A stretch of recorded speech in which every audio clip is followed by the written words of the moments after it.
অনেকেই মনে করে এককভাবে কঠোর পরিশ্রম করে জীবনে অনেক দূর এগিয়ে যাওয়া যায়, কিন্তু এটা একটা ভুল কনসেপ্ট। একক পরিশ্রমের মাধ্যমে কখনোই জীবনে অনেক বড় কিছু অর্জন করা সম্ভব হয় না। কারণ একজন মানুষ সব কিছুতে কখনোই পারফেক্ট হয় না।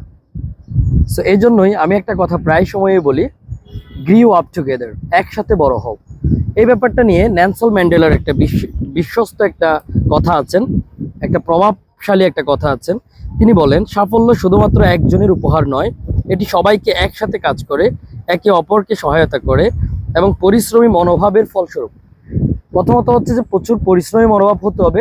দ্বিতীয়ত হচ্ছে আপনার এই যে কাজটা দিয়ে আপনি সফল হতে চাচ্ছেন, সেই কাজটার মাধ্যমে পৃথিবীর সব মানুষের উপকার হতে হবে। আপনি যত বেশি মানুষকে উপকার করতে পারবেন জীবনে, আপনি তত বেশি সাকসেস হবেন। ইভেন আপনি তত বেশি টাকা আর্ন করতে পারবেন। ইভেন আপনি তত বেশি হ্যাপিনেস আপনি অর্জন করতে পারবেন।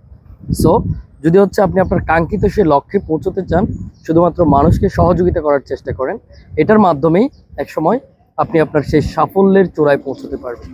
আর আমি এভাবেই কাজ করে যাচ্ছি।